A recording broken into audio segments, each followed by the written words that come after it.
எங்களுடைய ஐக்கியம் பிதாவோடும் அவருடைய குமாரனாகிய கிறிஸ்துவோடும் இருக்கிறது. அல்லேலூயா. இனி பாருங்க, யோவான் 1:4, உங்கள் சந்தோஷம் நிறைவாய் இருக்கும்படி இவைகளை உங்களுக்கு எழுதுகிறோம். நீங்களும் அப்படி மாறணும். எல்லாருக்கும் எல்லாம் கிடைக்கணும். நீங்களும் நல்ல கர்த்தருக்குள் ஐக்கியமாகி ஆசீர்வாதத்தின் உச்சத்தில் பொறாமை இருக்காது.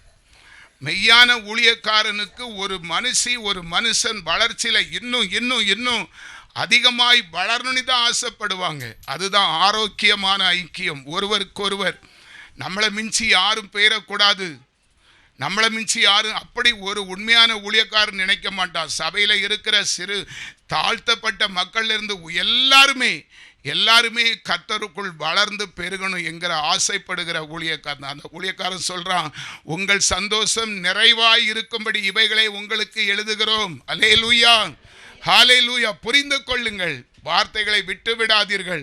1 யோவான் 1:5 தேவன் ஒளியாய் இருக்கிறார், அவரில் எவ்வளவேனும் இருள் இல்லை. இது நாங்கள் அவரிடத்தில் கேட்டு உங்களுக்கு அறிவிக்கிற விசேஷமாய் இருக்கிறது. நம்முடைய ஆண்டவருடைய மகத்துவம் என்ன? அவர் இருளின் தேவனா, ஒளியாயிருக்கிறார். அவரை குறித்து ஒரு கருத்த பொட்டு புள்ளி வைக்க முடியுமா ஒன்னால? அவரை குறித்து எப்படி நீ உன் மனசுல என்ன தீர்மானம் வைத்திருக்க? ஒவ்வொரு விசுவாசியும் அவன் தேவன் ஒளியாயிருக்கிறார், பிரகாசிக்கிற நட்சத்திரமாயிருக்கிறார். அவருக்குள்ளே நான் நெருங்கினா நமக்கு அந்த பிரகாச ஒளி, நம்மளும் ஜொலிப்போம் என்கிற உண்மை தெரியலன்னா நீ என்ன விசுவாசி? என்ன ஆண்டவருடைய பிள்ளைன்னு சொல்ல உனக்கு தகுதி? அப்பா பிப்பா நீ சொல்லிட்டா போதுமா? அவர் ஒளியாய் இருக்கிறார். இந்த இருள் அற்பமான காஞ்சு போன சரீரம் அவரை நெருங்க நெருங்க அவருடைய ஒளி எனக்குள்ளே ஐக்கியம் வரும். அவருடைய பலன், அவருடைய கிரியை, அவருடைய பரிசுத்தம், அவருடைய ஞானம், அவருடைய பிள்ளை என்கிற உரிமை, இதுக்காகத்தானே நம்ம பிரயாசப்படணும். அந்த ஆசை தானே அப்பாவோடு ஒரு உணர்வு, ஒரு உறவு, பிரிக்க முடியாத உறவு. அந்த உறவு, அல்லேலூயா. தேவன் ஒளியாய் இருக்கிறார், அவரில் எவ்வளவேனும் இருள் இல்லை. அல்லேலூயா, சோதரம். அந்த 1:6 பாருங்க. நாம் அவரோடு ஐக்கியப்பட்டவர்கள் என்று சொல்லியும், கவனிங்க, இருளிலே நடக்கிறவர்களாய் இருந்தால் சத்தியத்தின்படி நடவாமல் பொய் சொல்லுகிறவர்களாய். இருள் என்ன உங்களுக்கு புரிந்து கொள்ளணும்.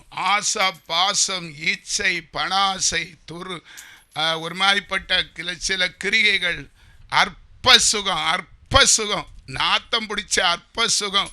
நீங்க புரிந்து கொள்ளுங்கள், அவரோடு ஐக்கியப்பட்டவர்கள் என்று சொல்லியும் அப்படியாய்ப்பட்ட மாமிச பிரகாரமான, பவுலே சொல்லிட்டா, என்னுடைய ஆசை இச்சைகளை நான் சிலுவையில் அறைந்து விட்டேனுங்க. அவரோடு இருக்கிற ஐக்கியம் போதுங்க. வேற என்ன துன்மார்க்கமான ஒரு காரியம்? அல்லேலூயா. அப்படி சொல்லி ரெட்ட வேஷம் உங்களுக்கு புரிந்திருக்கும் நினைக்கிறேன். கர்த்தர் எதை அருவருக்கிறாரோ, எதை அசுத்தம் என்று, எதை தீட்டு என்று உரைக்கிறாரோ அதுதான் நமக்கு இருள். அவரோடு ஐக்கியப்பட்டவர்கள் என்று சொல்லி வெளியே சொல்லிக்கிட்டு இருளிலே, அந்தரங்கத்திலே, மறைமுகத்திலே யாரும் பார்க்கல என்று சொல்லி இருளிலே நடக்கிறவர்களாய் இருந்தால் சத்தியத்தின்படி நடவாமல் பொய் சொல்லுகிறவர்களாய் இருப்போம் என்று சத்திய வசனம் நமக்கு சுட்டி காண்பிக்கிறது. ஒரு அல்லேலூயா சொல்லுங்க. இன்னும் நம்ம வேதத்திலே வாசிப்போம் என்று சொன்னால் அந்த 7வது வசனம் கவனிங்க. 1 யோவான் 1:7, அவர் ஒளியில் இருக்கிறது போல நாமும் ஒளியிலே நடந்தால் ஒருவரோடு ஒருவர் ஐக்கியப்பட்டு இருப்போம். இது அவர் சொன்ன வார்த்தைங்க. மகளே மகனே, நானும் நீனும் ஐக்கியப்படுவோம் வா. இந்த வசனம் உலக பிரகாரமான உலகமும் மனிதனும் தேவனும் என்கிற தலைப்பிலே நான் ஏற்கனவே கொடுத்தது. அதில் தெளிவா சொல்லியிருக்கிறேன். இயேசு பிதாவை பார்த்து, பிதாவே, நீரும் நானும் ஒன்றாயிருக்கிறது போல உம்மாலே தெரிந்து கொள்ளப்பட்ட என் பிள்ளைகளும் ஒன்றாயிருக்கும்படி உதவி செய்யும். அவர்களுக்குள்ளே, பிதா குமாரன் பரிசுத்த ஆவிக்குள்ளே நாமும் பரிபூரண ஐக்கியம். அவர் ஒளியில் இருக்கிறது போல நாமும் ஒளியிலே நடந்தால் ஒருவரோடு ஒருவர் ஐக்கியப்பட்டு இருப்போம். அவருடைய குமாரனாகிய இயேசு கிறிஸ்துவின் இரத்தம் சகல பாவங்களை நம்மை நீக்கி சுத்திகரிக்கும். உன்னால முடியாதுன்னு சொல்வதற்கு அங்க வார்த்தையே இருக்காது. ஆண்டவரே என்னால முடியாது, இந்த ஊழியத்தை செய்ய முடியாது, இதை செய்ய, அந்த வார்த்தைக்கு அங்க இடம் இல்லாமல் கர்த்தர் நம்மை நடத்துவார். விட்டு கொடுக்கவே மாட்டார். நம்ம மீது கருசனையாய் இருப்பார். அவ்வளவு ஐக்கியம். நம்ம அவரு கையை பிடிச்சா விட்டுருவங்க. தேவன் நம்ம கையை பிடிக்கணும். அதுக்காக சிலவர் சொல்லுவாங்க 30 நாள் உபவாசம் 40. எதுக்குங்க? எனக்கு அது புரியல. அவரோடு வைத்திருக்கிற ஐக்கியம். ஆண்டவர் உன்னை பட்னி போட்டு வதைக்க சொல்றாரா? நீ பட்னி கடந்து ரசிப்பாரா அவரு? நீ சாப்பிடாம இருக்கிறது அவருக்கு பிடிக்கும்னு நினைக்கிறியா? 21 நாள் பட்னி கடந்துக்கிட்டு 22வது நாள் தேவனுக்கு பிரியமில்லாம ஒரு காரியம் செய்தா அது நல்லாவா இருக்கும்? ஒரே சிந்தை, ஒரே எண்ணம், ஒரே பேச்சு. கர்த்தர் நம்மை வருத்தப்பட விடார். நீ சந்தோஷமாயிரு, கர்த்தருக்குள் எப்போதும் சந்தோஷமாயிருந்து தானே வேதம் சொல்லுகிறது. அல்லேலூயா. பாருங்க, அவருடைய இரத்தம் நம்முடைய பாவங்கள், அதாவது பாவத்தை குறித்து நீதியை குறித்தும். உண்மையிலே நான் சொல்றது என்னன்னு தெரியுமா? அதாவது நான் இப்போ என்ன சொல்றேன்னு எனக்கு தெரியாம பேசிட்டு இருக்கணும். அல்லேலூயா. ரொம்ப ஆணவத்தில் பேசுறணும் அப்படி உங்களுக்கு தெரியுதோ? ஆசையில் பேசுகிறேன், அவருடைய வைத்திர ஐக்கியத்தில் பேசுகிறேன். கர்த்தர் என்னை அப்படி நேசிக்கிறார். நான் என்னை நேசிக்கிறதுனால பலிபீடத்தில் உங்கள் மத்தியில் தைரியமாக சொல்கிறேன். அல்லேலூயா. அவர் என் பாவத்தை என்னால் எதெல்லாம் விட முடியலையோ அதை விட முடியும் அவர் சாதிக்கிறாருங்க. உண்மையிலே ஒரு மாய்ப்படலை நான் விட்டுக்கிட மாட்டேன். நான் ரொம்ப பலகீனமான உலகத்தில். ஆனால் கர்த்தருக்குள் இருக்கிறதுனால அவருடைய ஐக்கியம் எனக்குள்ளே வர்றதுன்னு எல்லாத்தையும் குப்பையாக நிசாரமாக. உதாரணத்துக்கு நம்ம இடையில ஒரு நாள் என் மனைவி கூட நான் அதை சொல்லலை. எனக்கு எங்கள் அம்மாவுக்குள்ள சொத்து ஒரு 6 சென்ட். ஒரு ஆள் கேட்டார், உனக்கு என்ன ஒன்று அவ்வளோ முட்டாளா, நீ கையெழுத்துலாம் போட்டு கொடுத்திய உங்கள் சொத்து, அதில் உனக்கு ஒரு 4 சென்ட் மனை உனக்கு நீ வைக்கக்கூடாதா? மொத்தம் 30 சென்ட் மனை. உண்மையிலே நான் மாமிச நாராயணா வடிவாக இருந்தால் அதை விட்டுருக்க மாட்டேன். ஆனால் எதையும் நான் நினைக்கல, எதையுமே நான் அதை ஒரு கொசுவாவை 30 சென்ட் மனை இப்போ உள்ள விலைக்கு அது ரேட்டு என்ன தெரியுமா? நான் போய் அதுக்கு கையெழுத்து போட்டு கொடுத்து தைரியமாக இருந்தேன். எல்லாரும் என்ன ஒருவேளை பைத்தியக்காரன் லூஸு அறவேக்காடுன்னு சொல்லியிருப்பாங்க. தெரிஞ்சுதான் தேவனுக்குள்ள ஐக்கியம் எனக்குள்ளே வந்ததுனால மற்ற எதை பற்றியும் நான் எனக்கு அதை சிந்திக்கிறதுக்கு கூட நேரம் இல்லை. அல்லேலூயா, அல்லேலூயா. என் நேசருக்கு சமயம் செலவழிப்பதே எனக்கு பத்தாது. அவருக்காக எதையாவது செய்வதே எனக்கு அதிக பொழுதுபோக்காகவே இருக்கிறது. அல்லேலூயா. இனி பாருங்க, 1 யோவான் 1:8 நமக்கு பாவம் இல்லை என்போமானால் நம்மை நாமே வஞ்சிக்கிறவர்களாயிருப்போம். நான் பாவம் இல்லைன்னு சொல்லலைங்க. பாவியான என்னை பக்குவப்படுத்தி விட்டாரே, பரிசுத்தப்படுத்துகிறாரே, என்னோடு உறவாடுகிறாரே, அன்பு வைத்திருக்கிறாரே, பேசுகிறாரே, அந்த சந்தோஷத்தில் சொல்றேன். அல்லேலூயா, ஹல்லேலூயா. ஏசாயா. இனி பிரிவினையை குறித்து சாட்டாட்டு ஒரு 15 நிமிஷம் இருக்குது. சாட்டாட்டு நான் சொல்லி முடிக்கிறேன். இவ்வளவு நேரம் ஐக்கியத்தை குறித்து நம்ம பேசணும். இனி சாட்டா பிரிவினையை குறித்து ஏசாயா தீர்க்கதரிசி புஸ்தகம் அதனுடைய 59வது அதிகாரம் 1வது வசனம். இதோ ரட்சிக்க கூடாதபடிக்கு கர்த்தருடைய கை குறுகி போகவில்லை, கேட்க கூடாதபடிக்கு அவருடைய செவி மந்தமாகவில்லை. அல்லேலூயா. 2வது வசனம். உங்கள் அக்கிரமங்களே உங்களுக்கும் உங்கள் தேவனுக்கு நடுவாக பிரிவினை. பிரிவினை. முதல் ஐக்கியத்தை பற்றி ஆண்டவர் சொன்னார். 2வது, உங்கள் அக்கிரமங்களே உங்களுக்கும் உங்கள் தேவனுக்கு நடுவாக பிரிவினை உண்டாக்குகிறது. உங்கள் பாவங்களே அவர் உங்களுக்கு செவி கொடாதபடிக்கு அவருடைய முகத்தை உங்களுக்கு மறைக்கிறது. அல்லேலூயா சொல்லுங்க. இதெல்லாம் நம்ம தெரிந்து வைத்திருக்கிறோமா? தெரிந்து கொள்ள ஆசைப்படுகிறோமா? தெரிந்திருந்தோம் செவிட்டு மறையாத மறைக்க துணிகரம். பாருங்க எவ்வளவு நம்ம துணிகரம் உள்ளவர்கள். நம்ம எப்படிங்க ஆண்டவருடைய பிள்ளை எசப்பான்னு சொல்ல நாக்கு நடிக்கிறதுக்கு நாக்கு வருது? நம்ம அக்கிரமம் செய்கிறது நமக்கு தெரியுதுல்ல, நம்ம செபிக்கல, திங்காம படுக்கலாம்ல. அப்படின்னா நீ ஒரு நேரம் செபிக்கலன்னா ஒரு நேரம் ஆகாரத்தை கட் பண்ணு, அப்ப நீ நல்ல நல்ல நல்ல ஆளு. அல்லேலூயா. அதை மட்டும் சரியா கொட்டுறிய, உங்கள் அக்கிரமங்களே உங்களுக்கு உங்கள் தேவனுக்கு நடுவாக பிரிவினையை உண்டாக்குறது. உங்கள் பாவங்களே அவர் உங்களுக்கு செவி கொடாதபடிக்கு அவருடைய முகத்தை அது மறைக்கிறது. பிரியமானவர்களே, இதை உணர்ந்தோமானால் நம்ம தவறு செய்ய துணியவே மாட்டோம். தவறு என்கிற எண்ணமே நம்ம இருதயத்தில் வரவே வராது. பாருங்க, ஏசாயா 59:3 கூட ஒரு வார்த்தை சொல்றேன். ஏனென்றால் உங்கள் கைகள் இரத்தத்தாலும் உங்கள் விரல்கள் அக்கிரமத்தாலும் கரைப்பட்டு இருக்கிறது. உங்கள் உதடுகள் பொய்யை பேசி உங்கள் நாவு நியாயக்கேட்டை வசனிக்கிறது. துணிகரமாய் பொய் சொல்லிடுவோம். ஊழியக்காரன் கேட்டா ஏதாவது கேட்பார், நீங்க பேசுங்க, அது என்ன?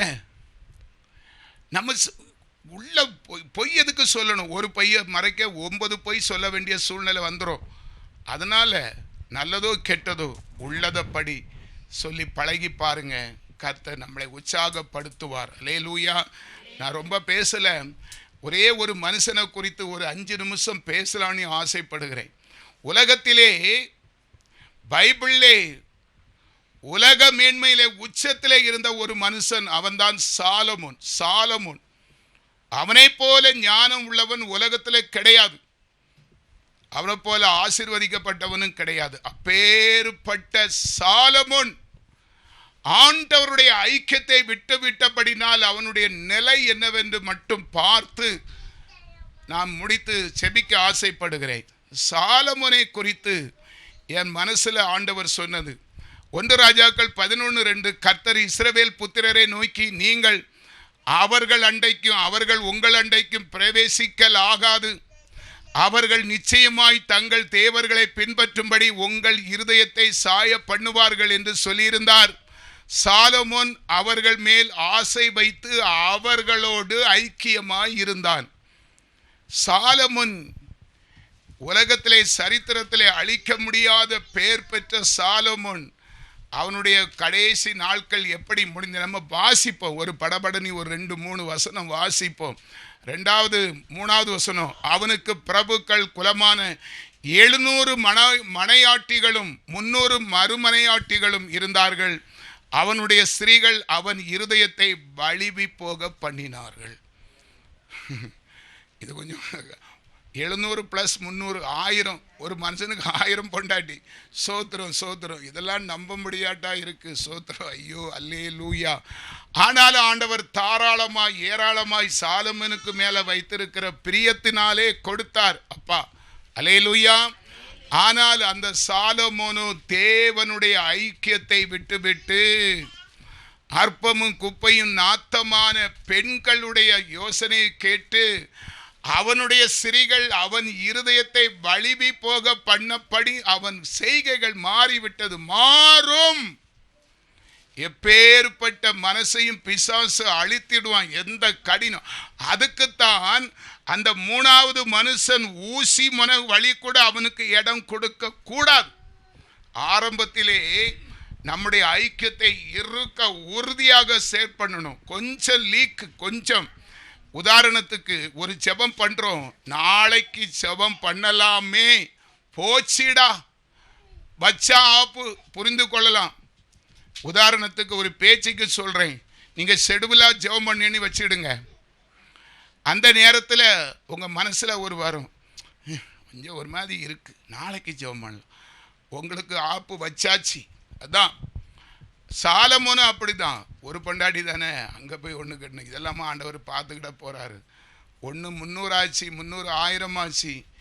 ஆண்டவரை விட்டு வழி விலகி போகத்தக்கதான அந்த பெண்களுடைய சாகஜம் அவனை முழு டோட்டலாக அப்படியே மாற்றி விட்டது. அதனுடைய விளைவு நம்ம 4வது 4 சொல்ல, சாலமோன் வயது சென்ற போது அவனுடைய மனைவிகள் அவன் இருதயத்தை அந்நிய தேவர்களை பின்பற்றும்படி சாய பண்ணினார்கள். அதனால் அவனுடைய இருதயம் அவன் தகப்பனாகிய தாவீதின் இருதயத்தை போல தன் தேவனாகிய கர்த்தரோடு உத்தமமாயிருக்கவில்லை. முடியாது, நீ விட்டுட்டேன ஐக்கியத்தை ஒரு நாள் செபந்தானேன்னு சொல்லி நீ அசட்டை பண்ணினா ஒரு நாள் ஆராதனை தானே என்று சொல்லி அந்த ஆராதனையை நீ விருதா விட்டால் நுழைஞ்சிருவான் பிசாசு. அவன் சீட்டை போட்டு அழகா பெட்ஷீட்டை போட்டு உங்க உள்ளத்திலே வந்து படுத்துருவான். அவனை பிடுங்கி வெளியே போட ஒன்னால முடியாது. அப்படிதான் சாலமோனுடைய நிலை. அல்லேலூயா, அல்லேலூயா. அதை சுருக்கமாக நம்ம வாசிக்கணும்னு சொன்னால், அந்த சாலமோன் அந்த 1 ராஜாக்கள் 11:10 அவன் கற்பித்ததை கை கொள்ளாமல் போனதினால் கர்த்தர் அவன் மேல் கோபமானார். சாலமோனை குறித்து கர்த்தர் எவ்வளவு மகிமையான காரியங்களை தேசத்திலே உலகத்திலே பரிசுத்த வேதாகமத்திலே செய்து முடித்த தேவன், அவரே அவன் மேலே கோபமாய் மாறுவதற்கு அவனுடைய கிரியைகள், தகப்பன் சொன்ன உபதேசத்தை விட்டான். சாதாரண பெண்களுக்கு பின்னாக போனதுனால, தன்னுடைய சுய சிற்றின்பத்தை நாடினபடினால, ஆகாததை கையிலே எடுத்ததுனால அவன் பகிரங்கமாய் குற்றம் சாட்டப்பட்டு ஆகாதவன் என்று தள்ளப்பட்டு போனான். அவனுடைய மரணம் நிம்மதியில்லாத மரணம். சாலமனை போல மிகுந்த வேதனையோடு மரித்தவன் உலகத்தில் யாருமே கிடையாது. யோவான் சுவிசேஷம் 9வது அதிகாரம் 6வது வசனம். அப்பொழுது பரிசேயர் சிலர் அந்த மனுஷன் ஓய்வு நாளை கை கொள்ளாததினால் அவன் தேவனிடத்தில் வந்தவன் அல்ல என்றார்கள். வேறு சிலர் பாவியாய் இருக்கிற மனுஷன் இப்படிப்பட்ட அற்புதங்களை எப்படி செய்வான் என்றார்கள். இவ்விதமாய் அவர்களுக்குள்ளே பிரிவினை உண்டாயிற்று. பிரிவினை நான் சுருக்கமாக சொல்லுகிறேன். இன்னைக்கு சபைக்குள்ளேயும் போதர்களுக்குள்ள பிரிவினைகள், அது ஆரோக்கியம் இல்லாதது. நீ எந்த சபையில் போனாலும் அந்த சபை போதகனோடு உனக்குள்ள இருக்கிற ஐக்கியம் பிரிவினையாய் மாறினால் அது ரொம்ப டேஞ்சர். ஆண்டவர் இயேசுவுக்கு அப்படிப்பட்ட நிலை வந்தது. பரிசேயரில் சிலர் இந்த மனுஷன் ஓய்வு நாளை கை கொள்ளாததுனால இவனை நம்ம ஏற்றுக்கொள்ள முடியாது அப்படின்னு சொன்னார்கள். சதிசேயர் சொன்னார்கள், அப்படியல்ல, இவன் அற்புதங்களை எப்படி செய்ய முடியும்? ஒரு சிலர் அவரை நம்பினார்கள். ஆனால் பாருங்கள், யோவான் 10:13 அல்லேலூயா, இந்த வசனங்களின் நிமித்தம் யூதருக்குள்ளே மறுபடியும் பிரிவினை உண்டாயிற்று. இப்போ ஒரு மனுஷன் பிரசங்கம் பண்ணும், நிறைய பேர் ஏதாவது குற்றம் கண்டுபிடிக்கணுமா, அதில் அது பிசாசனுடைய சிந்தை தான் அப்படி வரும். நம்ம அதில் ஒரு பேர் ஸ்டடி, நான் அப்படி யாரையும் குற்றப்படுத்தணும்னு அந்த மாதிரி இல்லை. அந்த ஐக்கியத்தை கெடுக்கிற, அந்த உறவை கெடுக்கிற பிசாசனுடைய தந்திரத்தை குறித்து நான் சொல்லுகிறேன். அல்லேலூயா. அந்த யோவான் 10:20 பாருங்க, அந்த வசனம், அவர்களின் அநேகர் இவன் பிசாசு பிடித்தவன், பைத்தியக்காரன், ஏன் இவனுக்கு செவி கொடுக்கிறீர்கள் என்றார்கள். சில சொல்லுவோம், அந்த பைத்தியக்காரன் நடத்துகிற கூட்டத்துக்கா? அவனுக்கு பேசவும் தெரியாது, எதை எப்படி யார்கிட்ட எப்படி பழகணும் தெரியாது, இஷ்டம் போல. அப்படிதான் இயேசுவின் காலத்தில் நடந்தது. நான் சொல்றேன், அந்த ஐக்கியத்தை பிசாசு கெடுக்கிறான். அந்த வசனம் முடிவில் உங்களுக்கு அது சரியாக தெளிவு பெறும். பாருங்க, மனசுல வச்சிடுங்க. 10:21 வேறு சிலர் இவைகள் பிசாசு பிடித்தவனுடைய வசனங்கள் அல்லவே, குருடருடைய கண்களை பிசாசு திறக்க கொடுமோ என்றார்கள். அந்த சபைக்குள்ளேயே ஒரு இயேசு நடத்துகிற சபைக்குள்ளேயே பிரிவினைகள் நாலா பக்கமும் பல சைஸாக ஆண்டவருக்குள்ள ஐக்கியம் வைக்காதபடி பிரிவினை வந்தது என்று வேதம் நமக்கு சொல்லுகிறது.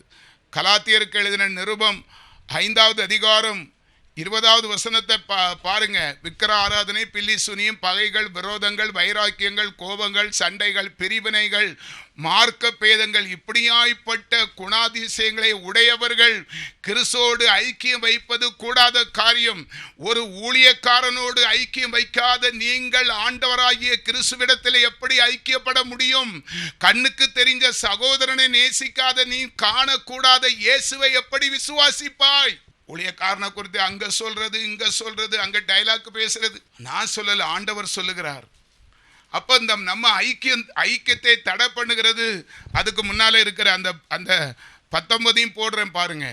மாம்சத்தின் கிரியைகள் வெளியரங்கமாய் இருக்கின்றன. அவையாவன விபச்சாரம், வேசித்தனம், அசுத்தம், காம விகாரம், ஆராதனை, பில்லி சுனியம், பகைகள், குரோதங்கள், வைராக்கியங்கள், கோபங்கள், இப்படியாய்ப்பட்ட 17 வகையான துர்க்குணங்களிலே ஒன்று நமக்குள்ளே இருந்தாலும் கிறிஸ்துவுக்குள்ளே நீ பூரண ஐக்கியத்தில் வளர முடியாது. அந்த பரிசுத்த ஆவியானவர் உனக்குள்ளே தங்கி இருக்க மாட்டார்.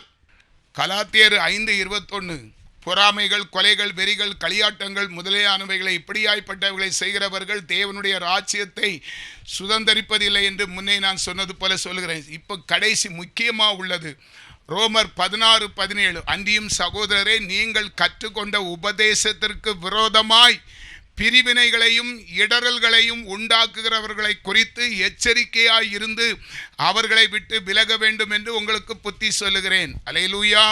சபைக்குள்ளே பிரிவினை ஒருபோதும் செயல்படக்கூடாது. எல்லோரும் ஒரு தாய் பிள்ளைகளைப் போல, ஒரு தகப்பனுடைய பிள்ளைகளைப் போல. இதோ சகோதரர்கள் உங்களுக்குள்ளே, விசுவாசிகளுக்குள்ளும் போதகனுக்குள்ளும் எல்லாவருக்குள்ளும் ஒரு அண்டர்ஸ்டாண்டிங் இருந்தால்தான் நம்ம அடுத்த பொசிஷனுக்கு போக முடியும். அதை குறித்து எபேசியர்ல ஆண்டவர் சொன்னதை சொல்லி நான் செபிக்க ஆசைப்படுகிறேன். எபேசியர் 2வது அதிகாரம் 14வது வசனம். எப்படியெனில் அவரே நம்முடைய சமாதான காரணராகி இரு திறத்தாரையும், நான் சொல்றது புரியுதா? இதை கொஞ்சம் கவனமாக கேளுங்க. ஒரு 5 நிமிஷம் தான் இருக்குது. இரு தரத்தாரும்னா யாரு? விசுவாசிகள், ஊழியக்காரங்கள். இரு தரத்தார் 2 பேர். அந்த இரு தரத்தாரையும் ஒன்றாக்கி பகையாக நின்ற பிரிவினையாகிய நடு சுவரை தகர்த்து, இயேசுவின் நாமத்தில் களங்கம் இல்லாம சொல்லுகிறேன், நீங்க என்ன குற்றம் சாட்டின்னு சொல்லி ஆண்டவருடைய பகையை சம்பாதிச்சிடாதீங்க. நமக்கும் ஊழியக்காரனுக்கும் விசுவாசிகளுக்கும் இருக்கிற பிரிவினையாகிய செவர் வளரக்கூடாது. அது நல்ல ஆரோக்கியம் இருக்காது. உங்களுக்காக பரிந்து பேசலன்னா அவனை ஆண்டவர் பார்த்துக்கிடுவார். ஒரு ஊழியம் செய்கிறவன் ஆத்துமாக்களுக்காக பரிந்து மன்னிப்பு கேட்டு மன்றாடி செபிக்கலன்னு சொன்னா அவன் கணக்கு கொடுக்கணும். அப்படி திறப்பிலன்னு ராம் முழுவதும் கர்த்தர் சமூகத்தில் விழித்து கிடக்கிறவனை குறித்து அந்த பிரிவினையை கொண்டு வருகிற அந்த நடு சுவரை கர்த்தர் தகர்க்கிறார். வேதம் சொல்லுகிறேன், இயேசுவின் நாமத்திலே முதல் தடுக்கிறது நடு சுவரை.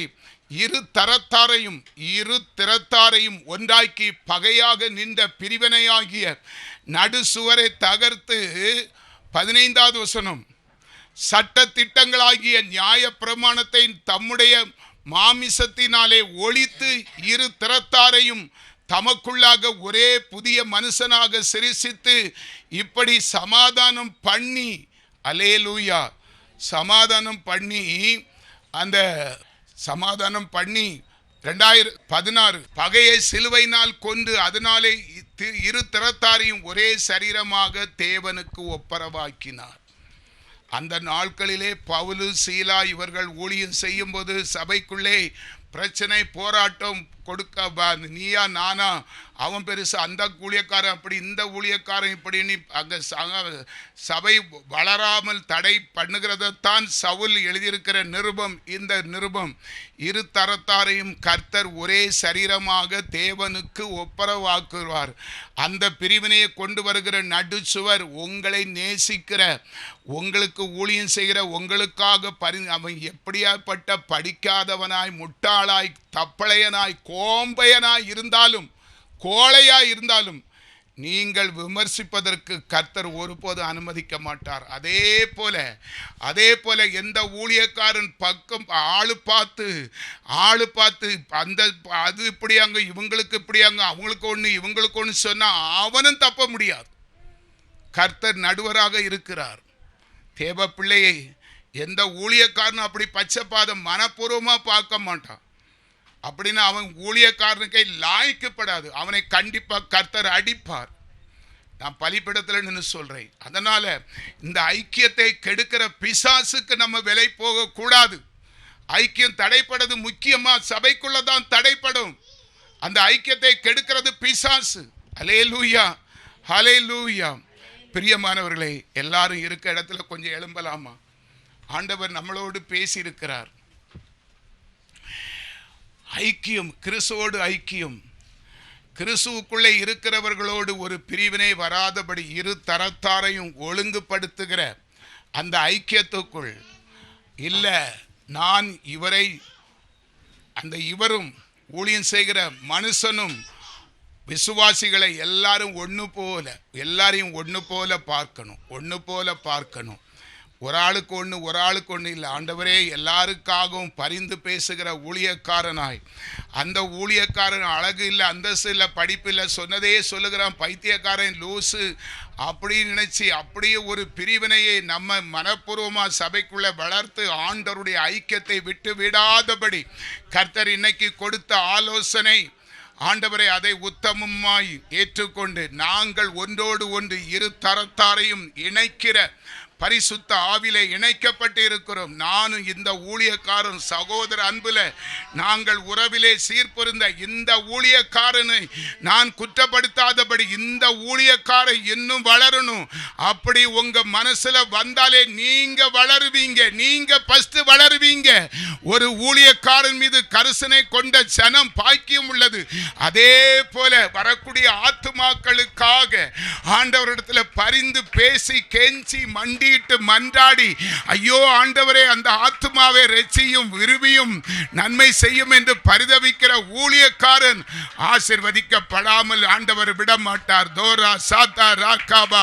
இதுதான் ஐக்கியம், இதுதான் சபைக்குள்ளே வரக்கூடிய ஐக்கியம், இதுதான் நமக்குள்ளே இருக்கிற ஐக்கியம். ஒருத்தருக்கு ஒருத்தர் கோல் பேசி ஒருத்தரை குறித்து ஒருத்தர் விமர்சனம் பண்ணாதபடி எல்லாரும் ஒரு தகப்பனுடைய பிள்ளைகள் அல்லவா, ரட்சிக்கப்பட்டு அபிஷேகம் பண்ணப்பட்டவர்களை நம்ம தரம் தாத்தி கோல் சொல்லாதபடி, அல்லேலூயா, ஆண்டவருக்குள்ளே இருக்கிற ஐக்கியத்தை அன்பை விட்டு விடாதபடி, அல்லேலூயா, சோதரம். அப்படியே வலது கரத்தை உயர்த்தி ஆண்டவரிடத்தில் அறிக்கை செய்வோம்ப்பா, தயவு செய்து ஆண்டவரே, ஒரு ஊழியக்காரன் பெருமைக்காரனாய் மாறி விடாதபடி, ஆண்டவரே, கபடம் இல்லாதபடி திறந்த உள்ளத்தோடு ஆண்டவரே இந்த பரிதவிக்கிற ஆத்துமாக்களுக்காக இன்னும் திறப்பிலே நிற்க கிருபை தாரும்.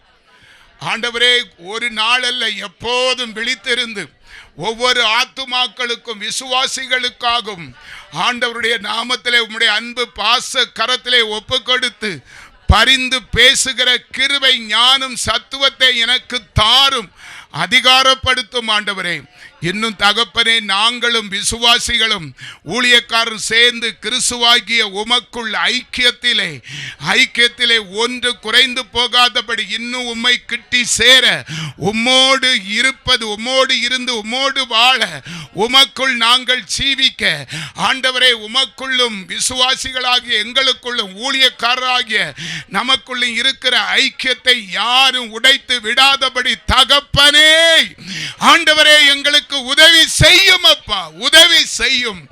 ஆண்டவரே, நன்மையான ஈவுகளை ஆவலோடு எதிர்பார்க்கிறோம். ஆண்டவரே, இயேசுவாகிய உம்மை நாங்கள் மகிமைப்படுத்த உம்முடைய பிள்ளைகளாய், சுதந்திரவாளிகளாய், ஆண்டவருடைய ஐக்கியப்பட்டவர்களாய், உறுதிப்பட்டவர்களாய், நாட்டப்பட்டவர்களாய், ஆண்டவரே, உம்முடைய நாமத்தை பிரஸ்தாபப்படுத்த அந்த ஐக்கியத்தின் ஆழத்தை எங்களுக்கு கற்று தாரும். ஆண்டவரே, நாங்கள் ஒருவருக்கொருவர் குற்றம் சாட்டி ஆண்டவருடைய தேவ அன்பை, ஐக்கியத்தை நாங்கள் இழந்து போகாதபடி ஊழியக்காரனும் விசுவாசிகள் மீது பாசம் நேசம் வைத்து ஒவ்வொரு ஊழிய விசுவாசக்காரங்களுக்காகவும் ஆண்டவரிடத்திலே திறப்பிலே நிற்கவும் ஒவ்வொரு விசுவாசியும் ஊழியக்காரன் மீது ஐக்கியமும் ஆண்டவர் மீது பற்றுதலும் வைத்து நாங்கள் கிறிஸ்துவுக்குள் பிதாவின் ஆவிக்குள் கிறிஸ்துவின் ஆவிக்குள் பரிசுத்த ஆவிக்குள் கண்மலையாகிய கிறிஸ்துவுக்குள் நாட்டப்பட ஊன்றப்பட கட்டப்பட ஆண்டவருக்குள்ளே பூரண ஐக்கியத்திலே நிலைத்திருக்க எங்கள் ஐக்கியத்தை எந்த சத்துருவும் உடைத்து விடாதபடி